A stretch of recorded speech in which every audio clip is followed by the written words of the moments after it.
ఆధారంగా ఒకటి ఉంది, అది కారణోపాధి. ఈ రెండింటికి కారణమైనటువంటిది. ఇప్పుడు మన దేహం ఏదైతే ఉందో, గ్రాస్ బాడీ, స్థూల దేహం, పంచీకృత పంచమహాభూతేభ్య జాతం. ఈ స్థూల దేహం కార్యోపాధి. ఇది ఉంది అని అంటే సూక్ష్మదేహం ఉండాలి లోపల. సూక్ష్మదేహం ఉంటేనే స్థూలదేహం. స్థూలదేహం ఉన్న చోట సూక్ష్మదేహం ఉండాలి. స్థూలదేహం ఉన్న చోట సూక్ష్మదేహం ఉండాలి. సూక్ష్మదేహం ఉంటేనే స్థూలదేహం కదులుతుంది. సూక్ష్మదేహం గనక పోయిందా స్థూలదేహం నుంచి, ఇది శవం. ఆ సూక్ష్మదేహం సటిల్ బాడీ. అందులో 17 ఉంటాయి.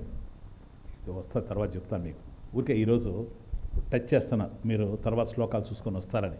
కర్మేంద్రియాలు 5, జ్ఞానేంద్రియాలు 5, పంచప్రాణాలు కదా. ఇక్కడికి 15 అయినాయి కదా. మనసు బుద్ధి సంకల్పించేది, నిశ్చయించేది. అప్పుడు 17 అవుతాయి. లేదు 19 పెట్టుకుంటాం స్వామీజీ అంటే చిత్తం అహంకారం పెట్టుకోండి, కానీ 17. ఇంకా తగ్గించుకుంటాం స్వామీజీ మోత ఎందుకంటే 16 పెట్టుకోండి. ఎందుకంటే మనసు అన్న, బుద్ధి అన్న, చిత్తం అన్న, అహంకారం అంతా ఒకటి, అంతకాలం చతుష్టయం. కాబట్టి మనసు బుద్ధి అన్నది శాస్త్రం. ఎందుకంటే సంకల్పం చేసేటువంటిది, నిశ్చయించేటువంటిది. ఇది సూక్ష్మ శరీరం.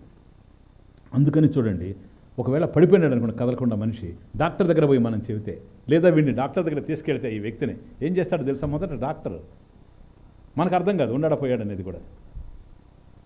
ఎందుకంటే ఉన్నోళ్ళంతా పోయినట్టే ఉన్నారు, మనకు పోయినోళ్ళంతా ఉన్నట్టే ఉన్నారు. డాక్టర్ చెప్పాలా కదా, ఆయన ప్రొనౌన్స్ చేయాలి ఆయన పోయాడండి అని. అందుకని ఏం చేస్తాడు తెలుసా? ఫస్ట్ మనం తీసకపోతేనే ఉన్నాడు కదా, బాడీ ఉంది, బాడీ కనపడతా ఉంది, స్థూలదేహం. సూక్ష్మదేహం ఉందా లేదా దీంట్లో అని చూస్తాడు.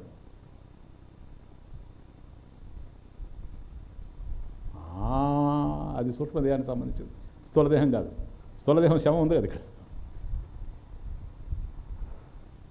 ప్రాణం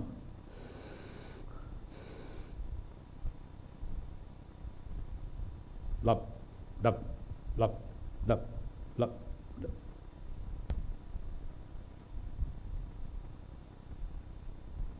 చల్లగా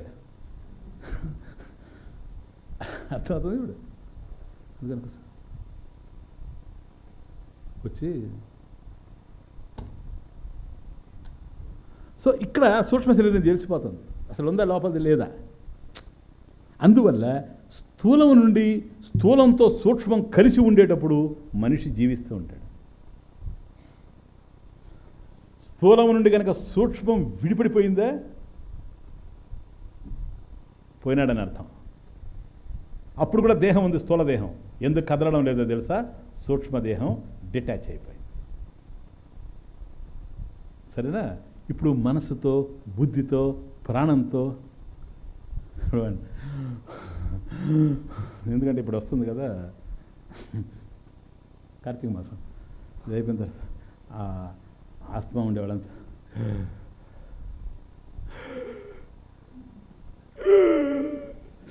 ఎందుకంటే ఇది ఆస్తమా, ఇంకా వచ్చే కొద్ది ఇంకా చలికాలం అంతా ఇదే వ్యవహారం. అప్పుడు ఆయన అడిగామనుకోండి, ఏమయ్యా అట్లా,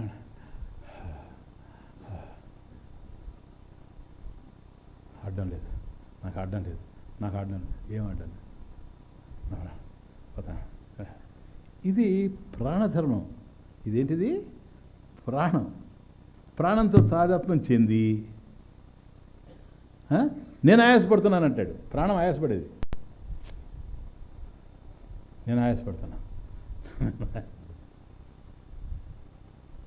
ఒక్కోసారి నేను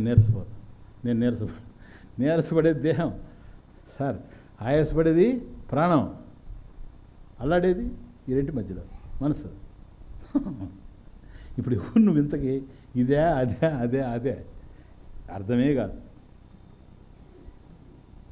సాంబార్ అంతా ఇది ఉపాధి వశాదేవ.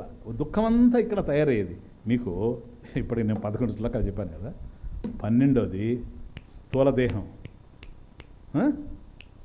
12వది, 13వది సూక్ష్మదేహం, 14వది కారణం. అంటే కార్యోపాధి కార్యం చేయడానికి ఉపయోగపడుతుంది, కానీ కరణాలు వేరే. కరణం వేరే, అది సూక్ష్మ శరీరం. కారణం ఇది. ఈ మూడు తెలుసుకోవాలి. ఈ మూడు ఎందుకు తెలుసుకోవాలి స్వామీజీ? అవి నేను కాదని తెలుసుకోవడం. అది ఎందుకు స్వామీజీ? ఇప్పుడు అదే నేను అనుకుంటున్నాను కనుక. బ్యూటిఫుల్ సబ్జెక్ట్, సరేనా? ఇప్పుడు మీకు అనేక చోట్ల వస్తుంటుంది. ఇప్పుడు తత్వబోధ చెప్పినప్పుడు చెప్పాను అనేక రకాలు. మళ్ళీ ఇక్కడ శరీరత్రయం వింటారు, కానీ కార్యోపాధి, కరణోపాధి, కారణోపాధి ఈ మూడిటి నుంచి విడిపడ్డాం, సరేనా? ఎందుకు ఈ శరీరం ఇట్లా వచ్చాయి? ఇప్పుడు చూడు మన వాళ్ళు అంటుంటారు, అదేం చేసేదండి చిన్నప్పటి నుంచి ఇట్లాగా ఉంది. ఇవన్నీ పోతాయి, ఇంకా ఇవి ఏం ఉండవు అసలు. కరెక్ట్గా నేను కనుక చెబితే అర్థమయ్యేటట్టు, నా అదృష్టం బాగుండి మీరు అర్థం చేసుకుంటే, ఆ తరువాత నెక్స్ట్ లెక్చర్ తర్వాత మాత్రం మనకి ఏమీ ఉండడానికి లేదు బాధలు. ఏది వచ్చినా సరే నథింగ్ రాంగ్.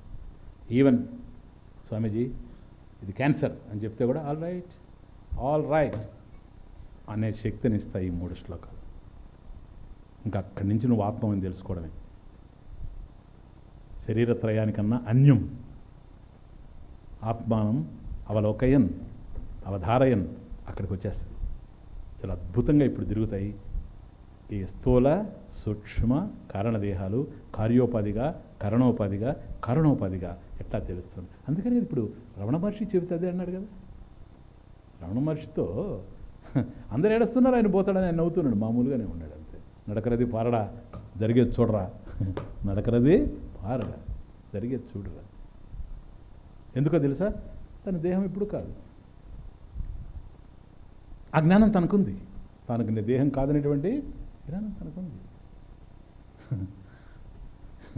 ఇప్పుడు పోయి రమణ మహర్షికి పాదాలు ఒత్తుతుంటారు ఒక్కోసారి. ఏజ్డ్గా పాపం అట్లా ఎప్పుడు కూర్చొని ఉంటాడు, ఒత్తుతూ ఉంటే ఒకరోజు ఆయన తమాషా, ఒకరోజు ఈ పక్క కాలు ఒత్తుతూ ఉన్నారట ఎవరు, ఆయన ఆ పక్క కాలు ఒత్తుకుంటున్నాడట. ఇంకొక ఆయన వచ్చి వద్దు భగవాన్ మేము ఒత్తుతామని. అంటే నువ్వు ఒత్తేవాళ్ళు లేక కాదు, నేను కూడా ఒత్తుకుందామని. నువ్వెందుకు ఒత్తుకునేది మేము ఒత్తేటప్పుడు అని. నువ్వెందుకు ఒత్తుతున్నావు? మాకు పుణ్యం కదా, మీకు నాకు వద్దా పుణ్యం? ఎందుకు తమాషా? ఇప్పుడు మీకు కాళ్ళు నొక్కితే మాకు పుణ్యం వస్తుంది. రమణ మహర్షి అంటే నాకు వద్దా పుణ్యం, నేను కూడా నొక్కుంటున్నాను అంటే. ఆయన దేహాన్ని వీళ్ళు నొక్కుతూ ఉన్నారు, ఒత్తుతూ ఉన్నారు. ఆ దేహం వీళ్ళది కాదని వీళ్ళకి తెలుసు, అందువల్ల పుణ్యం అంటున్నారు. ఆయనకి తెలుసు ఆ దేహం తను కాదని. That's knowledge. ఎప్పుడు అదే ఉండేది. వాడు చిన్న తమాషా బండి చేసుకొని వచ్చాడు చెన్నై నుంచి. చేసుకొని వచ్చి రమణ మహర్షి ఉండేటప్పుడు అప్పటికీ ఆయనకి బాగా వ్యాధి ఎక్కువైపోయి కదలలేని పరిస్థితుల్లో ఉంటే ఆ మాతృభూతేశ్వరాలయం దగ్గరికి అతి కష్టం మీద ఎవరో పట్టుకుంటే నడిచిపోతున్నటువంటి టైంలో వాళ్ళు ఒక బండి తయారు చేసుకొని వచ్చి చెన్నై నుంచి, ఆ రోజు మెడ్రాస్. భగవాన్ మీకోసం తయారు చేసి తీసుకొచ్చాను. ఎందుకని ఆయన అంటే, మీరు ఇలా నడిచి వెళ్ళాలి కదా ఈ కారిడార్లో, ఇదంతా కూడాను అందుకు కష్టం కనుక మీరు దాంట్లో కూర్చుంటే తోసుకొని పోతారు, అందంగా ఉంది. అట్లాగా ఇదిగో భగవాన్ ఈ కుటీరం ముందే ఉంది, ఒకసారి అట్లా చూడండి అని అంటే ఆయన అలా తీసి ఆ కిటికీలో నుంచి చూస్తాడు, ఆడుంది. ఎట్లుంది భగవాన్ అంటాడు. బాగానే ఉంది కానీ ఒక బండి ఉంది కదా, మళ్ళీ రెండోది ఎందుకు అన్నాడు. వాడు అరే రే రే ఇంకో బండి ఉంది ఆశ్రమంలో, నాకు తెలియదు, లేకపోతే నేను ఇంకోటి తెచ్చి ఉండేవాడిని. ఆల్రెడీ ఉందా? ఎవరిచ్చారు? ఏది ఆ బండి? ఎక్కడ ఉంది అని అడుగుతాడు. ఇదిగో శరీరం వ్రతమే వద్దు, ఈ బండి చాలదా? ఆల్రెడీ దీంట్లో ఉన్నాను కదా. కాబట్టి ఈ దేహంకు బాధ కలగకుండా దాంట్లో తీసుకెళ్ళాలని అతను అంటుంటే, దేహాన్ని దాంట్లో కూర్చొని పెట్టాలంటే కాదు, నేను దీంట్లో ఉన్నాను, ఈ దేహమే నేను కాదు, ఇదే ఒక బండి, ఈ బండిలోనే కదా తిరుగుతున్నాను. ఇప్పుడు నువ్వు చెప్పేది ఏంటి? బండి బాగాలేదంటున్నావు. బండి బాగాలేకపోతే నాకేమి?